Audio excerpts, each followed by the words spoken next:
الحمد لله الذي وحده والصلاة والسلام على من لا نبي بعده وعلى آله وأصحابه أجمعين أما بعد فقد قال الله تبارك وتعالى في القرآن المجيد والفرقان الحميد فأعوذ بالله من الشيطان الرجيم بسم الله الرحمن الرحيم حامیم والکتاب المبین انا انزلناه فی لیلۃ مبارکۃ انا کنا منذرین فیہا یفرق کل امر حکیم امرا من عندنا انا کنا مرسلین صدق اللہ العظیم۔ قبل اس کے بعد شروع ہو ایک مرتبہ بلند آواز کے ساتھ درود شریف پڑھ لیں۔ اللہم صل علی سیدنا مولانا محمد وعلی آل سیدنا مولانا محمد وبارک وسلم کما تحب وترضى عدد ما تحب وترضى یا کریم۔ میرے محترم بزرگوں اور دوستوں اور عزیز ساتھیوں،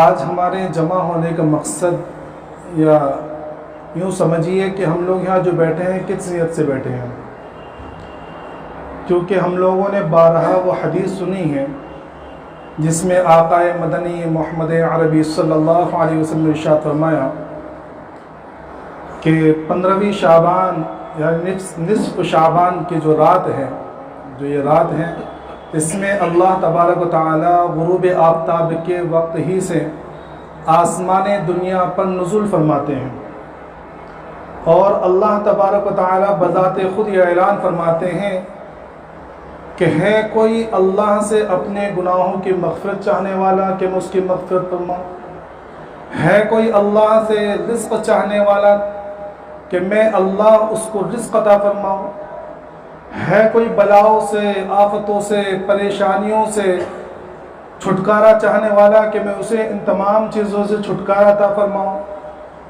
ہے کوئی مانگنے والا جس کو میں عطا فرماؤں۔ جو چیز بھی مانگنی ہو، وہ دنیاوی اعتبار سے ہو تو حالات کے اعتبار سے اللہ تعالیٰ دیں گے، اور آخرت کے اعتبار سے تو جو کچھ مانگ لو اللہ تبارک و تعالیٰ عطا فرمائیں گے۔ یہ حدیث ہم سبوں نے بارہا سنی ہے، لیکن اگر میں قسم کھاؤں اور 3 مرتبہ قسم کھاؤں کہ اللہ کی قسم، اللہ کی قسم، اللہ کی قسم، کہ یہ اعلان صرف آج کی رات کے لیے مخصوص نہیں ہے، آج کی رات کی خصوصیت صرف یہ ہے کہ آج کی رات میں غروب آفتاب سے یہ معاملہ ہوتا ہے، ورنہ احادیث کے اعتبار سے آقا مدنی محمد عربی صلی اللہ علیہ وسلم نے ارشاد فرمایا کہ ہر رات جو آخری رات کا وقت ہوتا ہے، جو تہجد کا وقت ہوتا ہے، وہ ہر رات میں اللہ کی طرف سے اعلان ہوتا ہے۔ سمجھ میں آ رہا ہے؟ اور بتلانے کا مقصد یہی ہے کہ یہ اللہ کے ذات میں ہماری کتنی بڑی غداری ہے، اور اللہ کے ہم کتنے بڑے نافرمان ہیں کہ اعلان اللہ کا پورے 360 دن ہو رہا ہے، اور ہر دن اللہ کی طرف سے اعلان ہو رہا ہے، لیکن کانوں پر جو نہیں ریگ رہی ہے، فجر کی نماز چھوڑ کر سوئے ہوئے ہیں اور دوسری نمازیں چھوڑ کر سوئے ہوئے ہیں، اور صرف ایک رات میں اللہ کے سامنے آ جائے اور سوچے اللہ ہم کو سب کچھ دے دے۔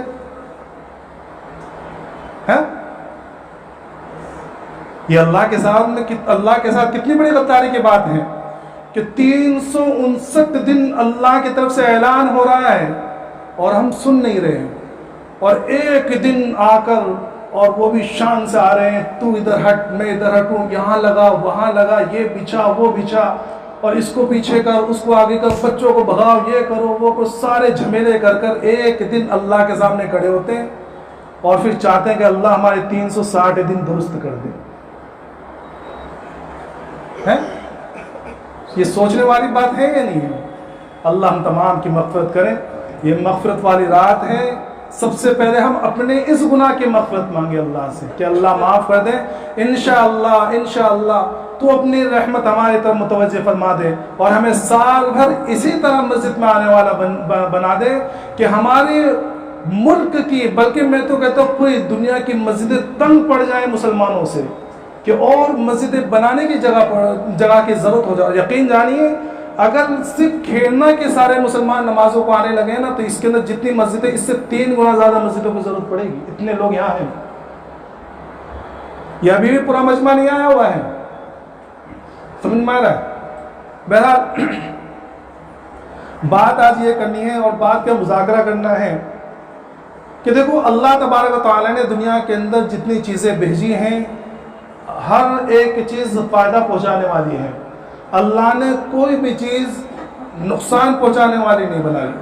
یہ الگ بات ہے کہ ہم لوگ اپنے اعتبار سے اسے نقصان پہنچانے والا سمجھتے ہیں ورنہ اللہ نے ہر چیز کو نفع کے لیے پیدا کیا ہے. ہاں یہ اللہ کی مرضی کہ اللہ ان نفع دینے والی چیز کو کم نقصان دینے والی چیز بنا دے وہ اللہ کی مرضی. اللہ نے بنایا ہے تو اللہ نے جتنی بھی نفع دینے والی چیزیں بنائی ہیں ان چیزوں سے نفع ہم کیسے اٹھائیں اور ہر چیز سے نفع اٹھانے کا طریقہ الگ ہے. بھائی اللہ نے پانی بنایا, پانی فائدہ مند چیز ہے, نفع دینے والی چیز ہے, لیکن پانی سے فائدہ کیسے اٹھانا اس کا طریقہ کچھ اور ہے. ہوا سے فائدہ کیسے اٹھانا اس کا طریقہ کچھ اور ہے. کوئی شخص پانی میں ڈبکی نیچے مار دے, زمین پانی کے اندر سمندر کے اندر گھس جائے اور وہاں جا کے کہے کہ میں ہوا سے فائدہ اٹھاؤں گا, میں یہاں آکسیجن لوں گا. اب بتاؤ پانی کے ڈپ کے اندر جا کر سمندر کے اندر کوئی غصہ آکسیجن لے سکتا ہے کیا؟ بھائی اس کو ہوا سے اور آکسیجن لینے کے لیے وہ ہوا کی جگہ پہ آنا ہوگا, پانی سے نکلنا ہوگا. تو اللہ تبارک و تعالیٰ نے یہ جو دنیا بنائی ہے اس دنیا سے فائدہ اٹھانے کا طریقہ کیا ہے, ہمیں اس سے فائدہ کیسے ملے گا. آج یہ بات جاننی ہے کہ دیکھو یہ جو دنیا اللہ تبارک و تعالیٰ نے بنائی ہے اور ساری دنیا کو ہم جانتے ہیں, اس کو کہتے ہیں عالم اکبر, بڑا جہاں. اور اللہ تبارک و تعالیٰ نے انسان کے اندر ایک عالم اصغر رکھا ہے, چھوٹا جہاں, چھوٹی دنیا. اور اس بڑے جہاں کی کوئی نہ کوئی چیز کی جو مثال ہے وہ انسان کے جسم کے اوپر اندر ہے. مثلا اس دنیا کے اندر جھاڑ جھنکارے ہیں, پیڑ پودے ہیں, کہیں بڑی گھاس, کہیں چھوٹی گھاس, کہیں بہت ساری چیزیں. یہ جھاڑ جھنکار کے اعتبار سے, کھیتیوں کے اعتبار سے تو اللہ تبارک تعالیٰ نے انسان کے بدن پر یہ بال بنا دیے. یہ کھیتیوں کی طرح ہیں, اگتے رہتے ہیں, کاٹتے رہتے ہیں نا. داڑھی کے بال ہیں, سر کے بال ہیں, ہے نا, ہاتھوں کے بال ہیں. بھائی ہاتھوں کے بال کاٹنے نہیں چاہیے. بہت سے لوگ اس میں بھی بھائی عورتوں کی مشابہت کے لیے پورے بدن کے بال کاٹ کے بیٹھے, بھائی چکنا بننا ہے, نوجوان دکھنا ہے, بڑھاپے کے اندر بھی. بہرحال یہ الگ بات ہو گئی. تو اچھا اسی طرح اللہ تبارک و تعالیٰ نے دریا بنائے ہیں, سمندر دریا بہائی ہیں, ندیاں بہائی ہیں. تو اللہ تبارک و تعالیٰ نے انسان کے جسم کے اندر یہ رگیں بنا دی ہیں جو دریا کی طرح اس کے اندر خون دوڑا ہے. پانی جیسے دریا میں دوڑتا ہے ویسے اس کو دوڑتا ہے. یہ پہاڑ بنائے اللہ تبارک و تعالیٰ نے, تو پہاڑوں کے مثل اللہ تبارک و تعالیٰ نے انسان کے اندر یہ ہڈیاں رکھی ہوئی ہیں. کھوپڑے کے اندر اتنی بڑی ہڈی, ہاتھ کے اندر اتنی بڑی ہڈی کہ اگر انہیں نکال کے کہیں رکھ دو اور زوم کر کے فوٹو کھینچو تو ایسا لگے گا بڑا سا پہاڑ رکھا ہوا ہے. تو بہرحال دنیا کی جتنی چیزیں ہیں ان میں سے بہت ساری چیزوں کا مثل اللہ نے اس چھوٹے سے جسم کے اندر رکھ دیا ہے. اور بتلانا یہ مقصد ہے کہ یہ تمہارا چھوٹا جہاں ہے عالم اصغر, اور یہ پوری دنیا جو ہے یہ ہے عالم اکبر. اب دستور یہ بنایا ہے اللہ تبارک و تعالیٰ نے کہ جو شخص اپنے اس 6 فٹ کے, جو شخص اپنے اس 6 فٹ کے عالم اصغر پر اللہ کا حکم لاگو کر دے گا اور اللہ کا حکم نافذ کر دے گا, اللہ کے رسول صلی اللہ علیہ وسلم کی سنتوں کو اپنے اس 6 فٹ کے عالم اصغر پر نافذ کر دے گا, اللہ اس 6 فٹ کے انسان کا حکم پورے عالم اکبر پر نافذ کر دے گا. سمجھ میں آئی بات کہ اگر ہم اپنے جسم کے اوپر اللہ کے احکامات کو اتار لیں, اسلام کو اپنی زندگی میں داخل کر دے, تو پھر اللہ تبارک و تعالیٰ اس پوری دنیا کو اس 6 فٹ کے انسان کا مطیع اور فرما بردار کر دے گا. اور یہ کوئی ہوائی بات نہیں ہے, اڑائی باتیں نہیں ہیں, یہ قرآن کہہ رہا ہے, یہ احادیث کہہ رہی ہیں کہ اللہ کے رسول صلی اللہ علیہ وسلم فرمایا من کان للہ کان اللہ لہ, کہ جو اللہ کا ہو جاتا ہے اللہ اس کا ہو جاتا ہے. اور ظاہر سی ایک بات ہے کہ جس کا اللہ ہو گیا اس کی پوری دنیا ہو گئی, کیونکہ یہ پوری کائنات اللہ کی بنائی ہوئی ہے. تو اللہ جس کے تابع کر دے, اور ایسا نہیں کہ یہ صرف خیالی باتیں ہیں کہ بھئی مولانا بس کہتے رہتے ہیں، پتہ نہیں ایسا ہوتا ہے یا نہیں ہوگا۔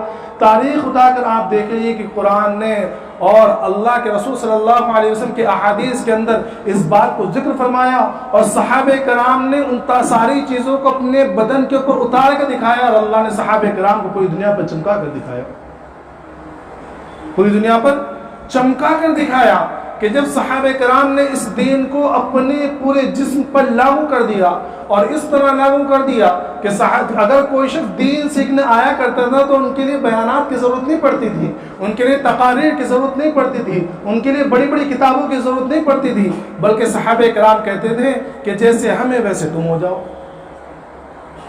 جیسے ہمیں ویسے تم بن جاؤ۔ ہم میں سے اگر آج کا کوئی شخص کہہ سکتا ہے کہ بھائی میرے جیسے بن جا؟ نہیں کہہ سکتا، کیونکہ وہ خود جانتا ہے کہ وہ کس نے کتنے گناہ کر رکھے ہیں، کیا کیا گناہ وہ کرتا ہے۔ تو صحابہ کرام نے جب یہ زندگی اور اپنی اللہ کے سپرد کی اور اپنے جسم کے اوپر اللہ کے احکامات کو اتارا ہے، تو پھر اللہ تبارک تعالیٰ نے پوری دنیا پر ان کی حکومت عطا فرمائی، پوری دنیا پر، کہ جو شخص اپنی پوری زندگی کے اندر اللہ کے احکامات کو نافذ کر دے تو اللہ سب سے پہلے اسے جو ہے امن نصیب کرتے ہیں، اس کی مدد کرتے ہیں۔ کیا کرتے ہیں؟ سب سے پہلے اپنی نصرت عطا فرماتے ہیں، اپنی مدد عطا فرماتے ہیں۔ کہ آپ صحابہ کرام کو واقعات کو دیکھ لیجئے، قرآن کریم نے اعلان کیا، یا ایھا الذین آمنوا ان تنصروا اللہ ینصرکم ویثبت اقدامکم، کہ ایمان والو تم اللہ کی مدد کرو، اللہ تمہاری مدد کرے گا۔ کیا بھائی اللہ کو ہماری فوجیوں کی ضرورت ہے؟ اللہ کی ہم مدد کیسے کریں؟ کیا مطلب ہے؟ مطلب یہ ہے کہ تم اللہ کے دین کی مدد کرو، اللہ کے دین کو اپنے اوپر نافذ کر لو، اللہ ہر حال میں تمہاری مدد کرے گا۔ اللہ نے مدد کر کے دکھائی ہے، اپنی نصرتیں بھیجی ہیں، صحابہ کرام کو ایسی فتح نصیب فرمائی ہے کہ آج عقل حیران رہتی کہ ایسا ہو سکتا ہے۔ آپ غزوہ بدر کا واقعہ اٹھا کے دیکھ لیجیے کہ ایک طرف بالکل لوہے میں ڈوبے ہوئے 1000 فوجی، 1000 شخص لوہے میں ڈوبے ہوئے، اور اس میں سے بھی کئی سوار ہیں جو گھوڑوں پر سوار ہیں، سمجھ میں 600 گھوڑے اور ہتھیاروں سے لیس ہیں، بالکل لڑائی کے ارادے سے آئے ہوئے ہیں، اور دوسری طرف 313 صحابہ کرام بے سر و سامان کا عالم کے پورے لشکر کے اندر 70 اونٹ ہیں، ایک اونٹ پر 2 صحابی 3 صحابی بیٹھ رہے ہیں، فاقے سے پیٹ اندر دبے ہوئے ہیں، 2 یا 6 تلواریں ہیں، ورنہ اور لڑنے کے ارادے سے نہیں آئے۔ سب سے بڑی بات تو یہ ہے، لڑنے کے ارادے سے نہیں آئے تھے۔ ایسے عالم میں اللہ نے وہ مدد کی ہے، اور اللہ کے رسول صلی اللہ علیہ وسلم نے دعا کی ان کے لیے۔ کیا فرمایا؟ کہ اللہ سے دعا کی کہ اللہ یہ وہ جماعت ہے کہ اگر یہ جماعت آج ہلاک ہو گئی تو روئے زمین پر تیری عبادت کرنے والا کوئی بچے گا نہیں۔ پھر اللہ نے مدد کر کے دکھائی کہ وہ 313 صحابی 1000 پر ایسے غالب آئے کہ ان 1000 میں سے 70 کو قتل کیا اور 70 کو قیدی بنا کر لے کر آئے۔ معمولی بات ہے۔ اور آگے بڑھی، یہ تو اللہ کے رسول صلی اللہ علیہ وسلم کا زمانہ ہے، اس سے اور آگے بڑھیے کہ ایک مرتبہ یہ واقعہ کہ 3 لاکھ کا مجموعہ، 3 لاکھ کا مجمع، اور یہاں صحابہ کرام کی تعداد 40,000 اسلامی، اس میں بھی صحابہ کرام سارے صحابی نہیں ہیں، 40,000، 3 لاکھ اور 40,000۔ اور اللہ کے رسول صلی اللہ علیہ وسلم کے زمانے میں غزوہ موطا کے اندر 1,03,000 کا۔ کبھی تصور کیا ہم نے کہ یہ بھی جمع ہو سکتی ہیں؟ تو اللہ کی مدد آئیں گی۔ سب سے پہلا کہ جو شخص اپنے آپ کو اللہ کے سپرد کر دے گا، سب سے پہلی چیز اللہ کی طرف سے ہوگی کہ اللہ کی مددیں اتریں گی ہر طریقے سے، صرف لڑائی بڑائی میں مدد نہیں بلکہ ہر اعتبار سے اس کی مدد ہوگی، حالات کے اعتبار سے، افراد کے اعتبار سے، اور رزق کے اعتبار سے، اولاد کے اعتبار سے، ہر طریقے سے۔ دوسری چیز اللہ رب العزت نے ارشاد فرمایا کہ اگر تم اللہ کے ساتھ صلح کر لو گے، اللہ کے دین کو اپنے اوپر نافذ کر لو گے، تو اللہ تبارک تعالیٰ تمہارے اندر امن نصیب فرمائے گا، چین نصیب فرمائے گا، چین و سکون والی زندگی عطا فرمائے گا۔ آج دنیا کتنی پریشان ہے، میں ساری دنیا کو چھوڑ دیجئے، ایمان والے خود کتنے پریشان ہیں، باہر کی زندگی کو چھوڑ دیجئے، گھریلو حالات سے کتنے پریشان ہیں۔ کیوں پریشان ہے بھائی؟ کیا وجہ ہے؟ کیونکہ ہم نے اپنی زندگی کے اندر اللہ کے احکامات کو نہیں اتارا، ہم نے اپنی معاشرت کو اللہ کے رسول صلی اللہ علیہ وسلم کی معاشرت کی طرح نہیں بنایا، ہم نے اپنی زندگیوں کو غیروں کے حوالے کر دیا۔ ہماری شروع کی زندگی لے کر پیدائش سے لے کر آخرت تک جتنے بھی حالات آتے ہیں، جتنے بھی ادوار آ رہے ہیں، بچپنا ہو، جوانی ہو اور بڑھاپا ہو، شادی ہو، بیاہ ہو، مرنا ہو، انتقال ہو، کوئی بھی حالات آ جائے ہم غیروں کے طریقے کو اپناتے ہیں۔ بچہ پیدا ہو رہا ہے، غیروں کے طریقے پر اس کے ساتھ معاملہ پیش آ رہے ہیں، نام رکھنے کا طریقہ غیروں کا، بعد میں عقیقہ کرنے کو تیار نہیں ہے، چٹی چلے سارے کریں گے۔ کیوں بھائی؟ بڑے ہو رہے ہیں، شادی ہو رہی ہے، شادی بیاہ کے اندر اللہ کے رسول صلی اللہ علیہ وسلم کا صاف اعلان ہے کہ سب سے بہترین نکاح اور سب سے بابرکت نکاح وہ ہے جو سب سے کم خرچ میں ہو جائے۔ ہم لوگوں نے بالکل الٹا کر دیا کہ جو اپنی شان بتائی جا رہی ہے، حالات جو جیسا بتا سکتا ہے، ایک دوسرے کے اندر مسابقت لگی ہوئی ہے۔ ابھی سوشل میڈیا پہ ایک نکاح کا چرچا چل رہا تھا، کسی غیر پتہ نہیں اپنے ہندوستان کا نہیں تو باہر کے علاقے کا تھا، کہ بیوی لڑکی جو ہے، دلہن جو ہے، دلہن کو تول کر باقاعدہ تولتے ہوئے دکھایا گیا۔ ایک ترازو کے ایک پلڑے میں وہ دلہن بیٹھی ہوئی ہے، دوسرے پلڑے میں سونے کی اینٹ رکھی جا رہی ہے، اور اس کو سوشل میڈیا پہ ڈالا جا رہا ہے کہ بھئی اس طرح لڑکی کو باپ نے ودائیگی کی ہے۔ کہ تمہیں لگتا ہے کہ یہ ساری چیزیں دیکھ کر جن بہنوں کی اور جن بچیوں کے نکاح نہیں ہوتے ان کے دلوں سے آگ نہیں نکلتی ہوگی؟ وہ تمہیں بددعائیں نہیں دیتی ہوگی کہ تمہاری اس نمائش کی وجہ سے وہ بیچارے گھروں میں بیٹھے ہوئے ہیں؟ مرنے کا حالات آ جائے، مر جائے کوئی، تو وہ غیر شرعی چیزیں ہم لوگ کرتے ہیں، وہ بالکل غیروں کے طریقے، رونا پیٹنا، چوڑیاں پھوڑنا، سینے کو پیٹنا اور وہ بیان کر کے رونا کہ ہاں یہ تو ایسا تھا، یہ تو ایسا تھا، پھر اس کے بعد مر گیا، مرنے کے اندر سارے غیروں کے طریقے اپنائے جا رہے ہیں، اس کو مرنے کے بعد بھی چھوڑا نہیں جا رہا، وہ سارے تیسرا، چوتھا، 40واں، 10واں، پتہ نہیں کیا کیا برسی، وہ ساری برسیں غیروں کے طریقے میں منائی جا رہی ہے۔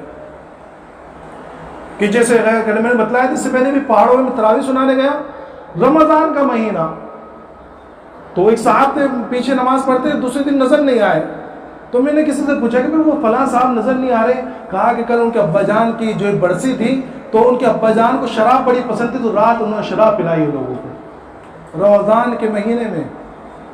کیوں جی؟ ابا جان کو پسند تھی۔ یہ کہاں کے طریقے؟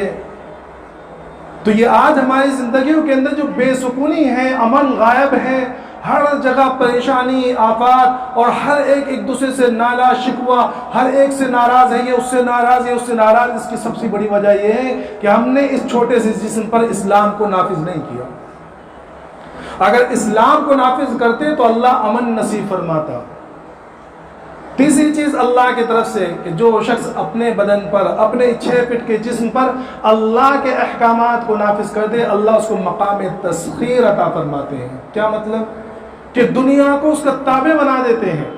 آپ صحابہ کرام کے واقعات کو دیکھ لیجئے کہ ایسے اللہ نے ان کو دنیا کی جتنی بڑی بڑی طاقتور چیزیں ان کے اوپر اپنے سے حکومت عطا فرمائی۔ حضرت عمر رضی اللہ تعالیٰ عنہ ہے، ایمان لانے سے پہلے کیا حالات ہیں؟ ایمان لانے سے پہلے حالت یہ ہے کہ اونٹ چرایا کرتے تھے، تو رشتہ دار کہا کرتے تھے کہ خطاب کے بیٹے کو تو جانور چرانے نہیں آتے، زندگی گزارے گا کیسے؟ کیا کہتے تھے؟ کہ خطاب کے بیٹے کو جانور چرانے نہیں آتے، یہ زندگی کیسے گزارے گا؟ لیکن جب اسلام لائے ہیں، ایمان قبول کیا ہے اور اپنے آپ کو اللہ کے سپرد کر دیا اور اللہ کے رسول صلی اللہ علیہ وسلم کے سپرد کر دیا اور اپنی پوری زندگی سنت کے مطابق گزاری ہے، تو تھوڑے عرصے میں اللہ کے رسول صلی اللہ علیہ وسلم کی وفات ہوئی ہے، اور آپ کی وفات کے 2.5 سال بعد آپ کو خلافت ملی ہے، یعنی مسلمانوں کا خلیفہ بنایا گیا، اور پھر آپ کی خلافت کے دور میں 20 لاکھ مربع میل کے آپ حاکم بنے ہیں، اور پھر وہ حکمرانی کی ہے کہ ایمان لانے سے پہلے جانور چرانے نہیں آتے تھے، اور ایمان لانے کے بعد وہ حکمرانی کی ہے کہ آج 1400 سال بعد مثال پیش کی جاتی ہے عمر رضی اللہ تعالیٰ عنہ کی، کہ اگر حکمرانی کرنی تو ایسی حکمرانی کر کے دکھاؤ جیسے عمر نے کری ہے۔ اور پھر اللہ نے وہ مقام عطا فرمایا کہ آپ نے آگ کو حکم دیا تو آگ نے آپ کا حکم مانا، ہوا کو حکم دیا تو ہوا نے آپ کا حکم مانا، پانی کو حکم دیا تو پانی نے آپ کا حکم مانا، صرف پرچہ بھیجا تھا۔ پرچہ بھیجا تھا کہ اگر تو اپنی مرضی سے بہتی ہے تو ہمیں تیری کوئی ضرورت نہیں ہے دریائے نیل کو. آج اگر کوئی اس طرح کہے تو بیوقوف پانی سے کوئی بات کرتا ہے. لیکن دریائے نیل کو خط لکھ رہے ہیں کہ خط لکھ کر دیا ہے کہ یہ خط دریائے نیل میں ڈال دینا. تو خط میں لکھا ہے کہ اگر تو اپنے حکم اپنی مرضی سے بہتی ہے تو ہمیں تیری کوئی ضرورت نہیں ہے. اور اگر تجھے اللہ چلاتا ہے اور اللہ تجھے بہاتا ہے تو یہ عمر کا حکم ہے کہ تو جیسی تھی ویسی چل جا. آج 1400 سال ہو گئے, کبھی دریائے نیل کا پانی نہیں سوکھا ہے. سمجھ میں آ رہا ہے؟ ایک مرتبہ اسی طرح خطبہ دے رہے مسجد نبوی میں بیٹھ کر, اور اچانک کہنے لگے یا ساریۃ الجبل یا ساریۃ الجبل, کہ اے ساریہ پہاڑ کی طرف, اے ساریہ پہاڑ, اے ساریہ پہاڑ. سارے لوگ حیران کہ کیا ہو گئے بھائی, یہ ممبر میں بیٹھ کر ساریہ کو یاد کر رہے ہیں. کیوں حیران ہے؟ کہ حضرت ساریہ رضی اللہ تعالیٰ 800 کلومیٹر دور جہاد لڑ رہے ہیں. تو جب وہاں سے وہ فاتح بن کر آئے تو لوگوں نے پوچھا کہ بھئی ایک مرتبہ ایسا معاملہ آیا تھا کہ تمہیں کچھ سمجھ میں آیا تھا؟ کہاں کہ ہاں ایک مرتبہ جو ہے بہت 800 کلومیٹر دور وہاں جب میں جہاد میں تھا اور لڑائی کا عین موقع تھا تو مجھے عمر کی آواز آئی کہ مجھے آواز دے رہے ہیں, اور آواز کے اعتبار سے جب میرے پیچھے پہاڑ کی طرف مڑ کے دیکھا تو وہاں سے دشمن حملہ کرنے کا ارادہ کر رہا تھا. میں فوراً دشمنوں کو وہاں سے کھدیڑ دیا اور وہاں سے بھگا دیا اور اللہ نے مجھے فتح نصیب فرمائی. تو ہواؤں کے اوپر حکمرانی, آگ کے اوپر حکمرانی, کب حکمرانی عطا فرمائی؟ جب اپنے بدن پر اللہ کے احکامات کو نافذ کیا. خواجہ ابو الحسن خرقانی رحمۃ اللہ علیہ ایک بزرگ گزرے ہیں, تو کچھ ایک شخص جو ہے وہاں ان سے ملاقات کے لیے گئے کہ چلو چلتے ہیں ان سے ملاقات کے لیے. جب ان کے علاقے میں پہنچے تو دیکھا کہ وہ تو گھر جہاں خانقاہ تھی وہاں تھے نہیں. تو لوگوں نے سوچا کہ اچھا کام کرتے ہیں, گھر میں چلتے ہیں, گھر جا کے پوچھیں گے کہ حضرت کہاں ہیں. تو جب گھر میں پہنچے دروازہ کھٹکھٹایا تو کہا, اندر سے آواز آئی کون ہے؟ تو کہا کہ محترمہ ہم ذرا باہر سے ملنے آئے ہیں اور خواجہ ابو الحسن صاحب سے ملنا ہے. تو اندر سے آپ کی بیوی کہے اچھا وہ مکار اس بڈھے کی خبر وہاں تک پہنچ گئی تمہارے علاقے تک. ابھی بڑے پریشان کہ ہم تو حضرت سے بیعت ہونے کے لیے آئے تھے اور بیوی کہہ رہی ہے بڈھا اور مکار. تب سوچا کیا کریں. جب باہر نکلے تو لوگوں سے کہا کہ بھئی ہم حضرت سے ملنے آئے تھے خواجہ صاحب سے, لیکن ملاقات ہوئی نہیں. تو کہا ایک کام کرو, وہ جنگل میں گئے ہوئے, اب تم جنگل میں چلے جاؤ.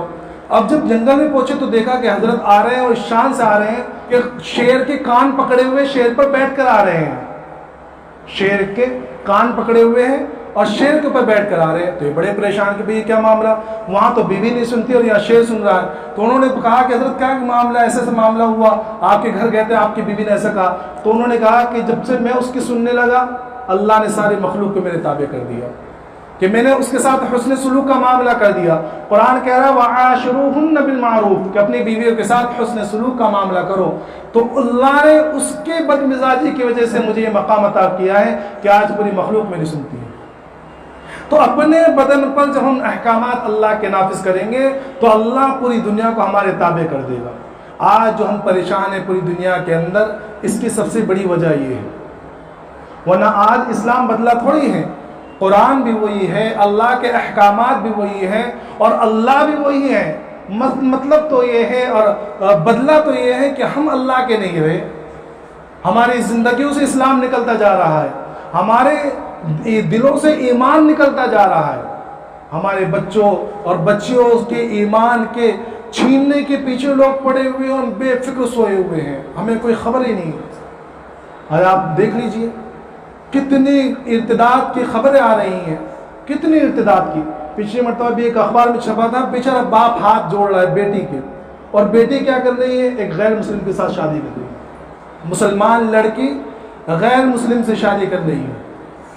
اتنے زیادہ واقعات. کیوں؟ کیونکہ ہم نے فکر کری نہیں. ہم تو یہ سوچ رہے ہیں کہ ہم مسلمان ہیں, ہم نے کلمہ پڑھ لیا, اب بس بیڑا پار ہے. نہیں میرے محترم دوستو, جس وقت تک جان ایمان کی حالت میں نہ نکل جائے غفلت برتنا نہیں ہے, غفلت برتنا نہیں ہے. بالکل عین موقع پر بھی ایسا آیا کہ عین موقع پر اسلام کو چھیننے کی کوشش کی اور شیطان نے ایمان کو چھین لیا ہے. اس لیے ایک بزرگ کے بارے میں لکھا ہے کہ جب انتقال کا وقت قریب آیا تو لوگ کلمے کی تلقین کر رہے ہیں اور وہ کہہ رہے ہیں کہ ابھی نہیں ابھی نہیں, منہ پھیر رہے اور کہہ رہے ہیں ابھی نہیں ابھی نہیں. سارے لوگ حیران کہ اتنے بڑے اللہ والے, اور کلمے کی جگہ پہ کہہ رہے ہیں کہ ابھی نہیں ابھی نہیں. جب تھوڑا سا پھر واپس سے ہوش آیا تو لوگوں نے کہا کہ حضرت ہم آپ کو تلقین کر رہے تھے کلمے کی اور آپ کہہ رہے تھے کبھی نہیں ابھی نہیں، کیا بات ہے؟ کہا کہ شیطان قریب میں آیا ہوا تھا، مجھ سے کہہ رہا تھا کہ تو میرے ہاتھ سے بچ گیا۔ کیا کہہ رہے تھے؟ کہ تو میرے ہاتھ سے بچ گیا، اور میں شیطان کو کہہ رہا تھا کہ نہیں ابھی نہیں ابھی نہیں، جب تک میری روح ایمان کی حالت میں نہ نکل جائے میں تیرے دام سے نہیں بچا، میں تیری جان سے نہیں بچا۔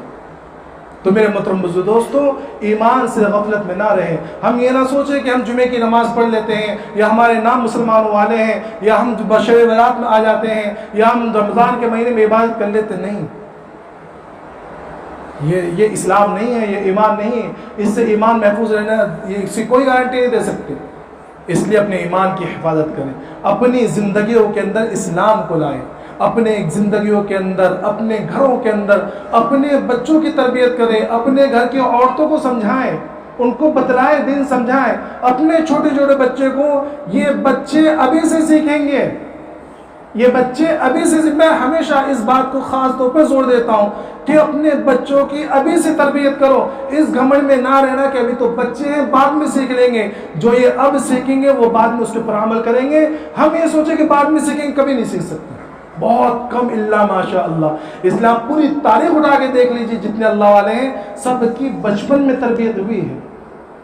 وہ اللہ کی طرف سے کوئی ایک آدھ واقعہ ہو جاتا ہے کہ اللہ بڑے ہونے کے بعد ایک اللہ کی طرف سے قدرت، اللہ کی قدرت کے کسی کو رائے راست میں لا دے، ورنہ بچپن سے تربیت ہوتی ہے۔ یہ بڑا معصوم اور بڑا کچا سا ذہن ہوتا ہے ان بچوں کا۔ اس لیے میں ہمیشہ کبھی بچوں کو یہ نہیں کہتا کہ بچوں کو مسجد سے باہر کرو، انہیں تو مسجد میں لاؤ، ان کی تکالیف کو برداشت کرو، کہ تھوڑی سی شیطانی کرنے دو، سمجھے؟ میں ہمیشہ کہتا ہوں تھوڑی سی پریشانی کرنے دو، یہ بڑے ہو کر تمہاری مسجدوں کے کھوٹے بنیں گے۔ سمجھ میں آ رہا؟ یہ معروضات ہیں آج کی خاص طور پر۔ اب رات کی بات آپ سن لیجیے۔ یہ رات جو ہے، نہیں کہوں گا تو بعد میں نا بات پہ یہ بات کہتے کہ اتنی بڑی بات کی تھی، آج کی رات کے بارے میں مولانا نے کچھ بتایا ہی نہیں، تو اس لیے بتا دیتا ہوں، اور بتانا بھی کہ ہمیشہ تو سنتے ہی ہیں، یاد کرا دیتا ہوں۔ آج کی جو یہ رات ہے اسے شب برات کہتے ہیں۔ شب براءت ناموں کا بڑا اثر پڑتا ہے، سمجھ میں آیا؟ اس لیے اللہ کے رسول صلی اللہ علیہ وسلم نے جو نام تھے غلط ناموں کو تبدیل بھی کیا ہے۔ ایک صحابی آیا، ان کا نام صخر تھا، صخر کہتے ہیں چٹان کو، تو جیسے چٹان سخت ہوتی ہے نا، تو ناموں کا سے وہی بڑے سخت تھے، غصے والے تھے، تو اللہ کے رسول صلی اللہ علیہ وسلم نے ان کا نام بدل دیا اور کہا کہ تمہارا نام ساحل ہے۔ ساحل کہتے ہیں نرم کو، سمجھ میں آیا؟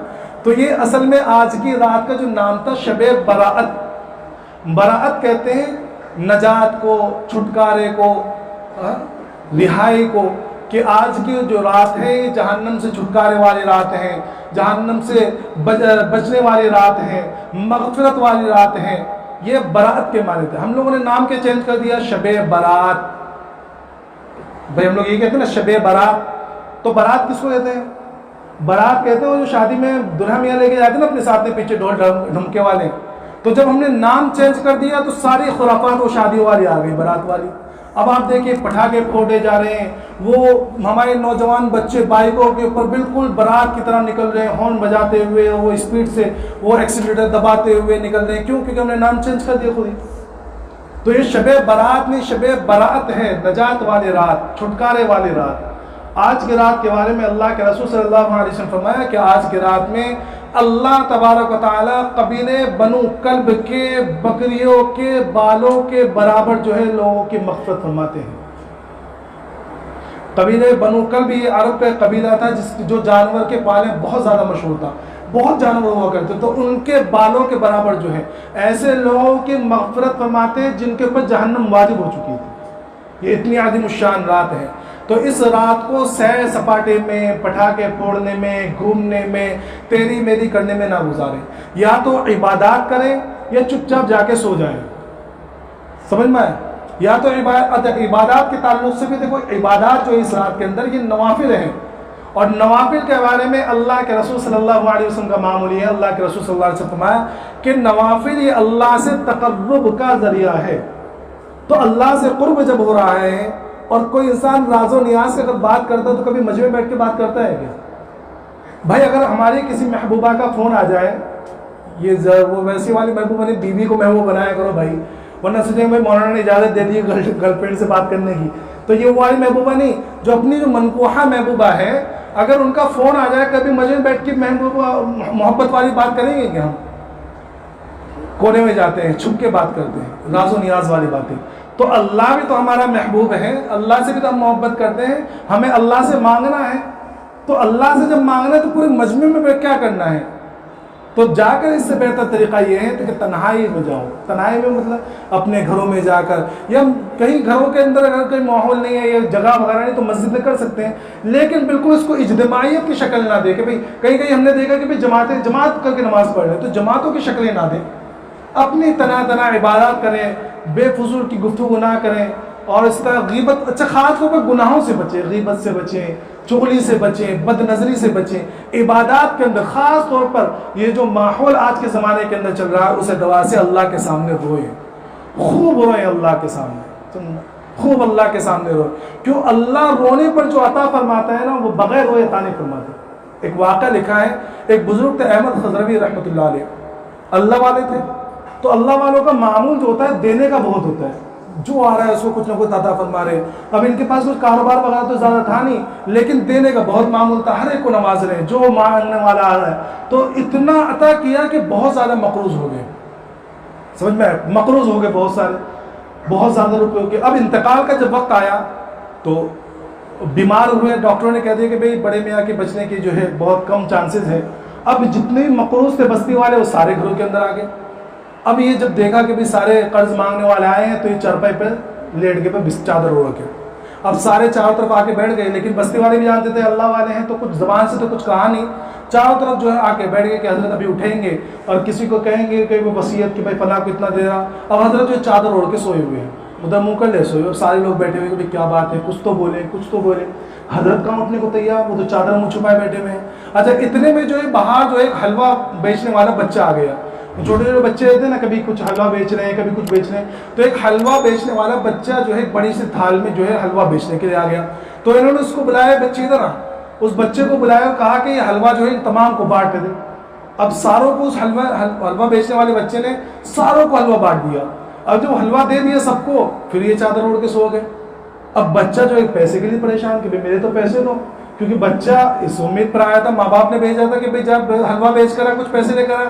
اب بچوں کو کیا معلوم کہ کتنے بڑے اللہ والے ہیں، اللہ والے ہوں گے اللہ کے پاس، ہمارے ہم بچے کیا جانتا ہے. اب بچہ رونا چکھنے، بھائی مجھے پیسے چاہیے، مجھے پیسے دو. اب وہ خوب رو رہا ہے، خوب رو رہا ہے، اتنا رویا کہ مجھے پیسے چاہیے. بھائی بڑے لوگ تو وہ تو اللہ والے سمجھ کے خاموش بیٹھے تھے، بچوں کو کیا معلوم. بچہ تو یہ اس ٹینشن میں ہے کہ گھر جاؤں گا تو ابا مارے گا، سمجھ میں آئے کہ ابا کہیں گے بھائی حلوہ صاحب بیچ کر آ گیا، پیسے کہاں ہے. اب بچہ خوب رو رہا ہے، خوب رو رہا ہے. جب بہت زیادہ دیر ہو گئی تو اتنے میں ایک شخص آیا، اس کے ہاتھ میں ایک بڑا سا جو ہے تھال تھا. اس تھال کے اندر ہر ایک کے نام کی تھیلی بنی ہوئی تھی، ہر ایک کے نام کی تھیلی بنی تھی. ہاں فلاں صاحب آپ کا اتنا قرضہ ہے، لو بھائی تمہارا یہ قرضہ، ہاں بھائی تمہارا اتنا قرضہ. ساروں کے قرضے ادا کر دیا. اس بچے سے کہا بھائی تیرا کتنا، کہا اتنے روپے، چل بھائی تو اتنے روپے لے کے سب کو نپٹا دیا اور سب چار سے چلا گیا. جب سارا چلا گیا تو ان بزرگ نے اللہ سے کہا کہ اللہ اتنی دیر سے سارے لوگ بیٹھے ہوئے تھے، میں تجھ سے دعائیں مانگ رہا تھا کہ میرا قرضہ ادا کر، تو نے نہیں کیا. تو اللہ کی طرف سے ایک غیب سے آواز آئی، الہامی آواز، کہ ہم تیرے رونے کا انتظار کر رہے تھے، تو ابھی تک رویا نہیں تو ہم نے دیا نہیں. یہ بچہ رونے لگا تو ہماری رحمت جوش میں آ گئی، اس لیے ہم نے سارا قرضہ تیرا ادا کر دیا. تو اللہ کے سامنے روئے، خوب روئے، اللہ سے رو کر اللہ سے مانگے، کیونکہ اللہ وہ ذات ہیں جو بندوں کے ایک ایک آنسو کے اوپر ساری دنیا لٹانے کے لیے تیار ہے، اور ایک ایک آنسو کے اوپر سارے گناہ معاف کرنے کے لیے تیار ہیں. یہ تو راتیں گناہوں کی معافی کی ہیں، تو اپنے گناہوں کی معافی مانگے، اپنے دوستوں کے لیے معافی مانگے، اپنے رشتہ داروں کے لیے معافی مانگے، پوری امت کے لیے معافی مانگے، اور اپنے لیے پوری امت کے لیے دعائیں کریں اللہ سے. اور اس بات کی دعا کریں کہ دیکھو آئندہ آنے والا جو مہینہ ہے رمضان کا، اس رمضان کی تیاری کرنے کی توفیق عطا فرمائے. اس دعا مانگے، اور دعا کے ساتھ سارے لوگ تیاری بھی کریں. کہ رسول صلی اللہ علیہ وسلم کا معمول لکھا ہے کہ آپ، صحابی نے پوچھا بھی کہ یا رسول اللہ آپ شعبان کے مہینے میں اتنے روزے رکھتے کہ آپ دوسرے مہینے میں اتنے روزے رکھتے. تو اللہ کے رسول صلی اللہ علیہ وسلم نے اس کی ایک وجہ بتائی ہے، یہ کہ اس مہینے کے اندر اللہ کی طرف سے رزق کا اعلان ہوتا ہے. اس رات کے اندر اللہ کی طرف سے رزق کا اعلان ہوتا ہے، اور اس رات کے اندر اللہ کی طرف سے یہ فیصلے ہوتے ہیں کہ کون اس سال زندہ رہے گا اور کون مرے گا. معمولی رات نہیں ہے. تو اللہ کے رسول صلی اللہ علیہ وسلم فرمایا کہ میں یہ چاہتا ہوں کہ جب میرے بارے میں فیصلہ ہو تو میں روزے کی حالت میں ہوں، میں روزے کی حالت میں ہوں۔ تو آج کی رات فیصلوں والی رات ہے، آج کی رات میں یہ فیصلہ ہوگا کہ اگلے سال کون کون یہاں سب رات میں بیٹھا ہوا ہوگا، سمجھ میں آیا؟ اس لیے اس میں نہ رہیں کہ بھائی آئندہ ہم رہیں گے نہ رہیں گے۔ کتنے ایسے جو پچھلے سال تھے اس سال موجود نہیں ہیں، کتنے ہم میں سے ایسے جو موجود ہیں اگلے سال موجود نہیں رہیں گے۔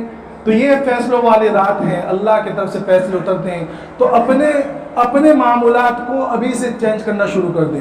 یہ رمضان کا مہینہ جو آنے والا ہے ابھی سے اس کی تیاری کریں، ان تیاریوں کے اندر یہ دیکھیں کہ میں رمضان میں کتنا چیزوں کو کم کر سکتا ہوں، کہ اگر میں بہت سارے معمولات اس وقت میں فضول کر رہا ہوں تو یہ فضول کام ہم رمضان میں چھوڑ سکتے ہیں یا نہیں چھوڑ سکتے؟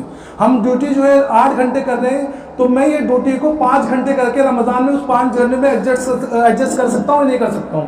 یہ سارے اپنے کام کو آگے پیچھے کریں۔ لیکن افسوس کی بات تو یہ ہوتی ہے کہ ہم شعبان کے مہینے میں رمضان میں مشغول ہونے کی تیاری کرتے ہیں کہ رمضان کا مہینہ آ رہا ہے، یہ کام ایکسٹرا کرنا ہے، کہ عصر کے بعد یہ بہت بھیڑ رہتی ہے، لوگ جو ہے بہت افطاری کی تیاری کرتے ہیں، میں عصر کے بعد خالی ہوتا ہوں تو عصر کے بعد جو ہے کچھ نہ کچھ لگاؤں، فروٹ لگا لوں گا یا کوئی دوسری، مطلب عصر کے بعد کا جو وقت اس کا بھی خالی ہے، اس وقت کو رمضان میں بزی کرنے کے فیصلے وہ کرتا تیاری کرتا ہے۔ حالانکہ ہونا کیا چاہیے تھا، ہونا تو یہ چاہیے تھا کہ وہ ظہر کے وقت کو خالی کرے، لیکن ہم کیا کرتے ہیں عصر کے بعد کا خالی وقت بزی کرنے کی تیاری کرتے ہیں۔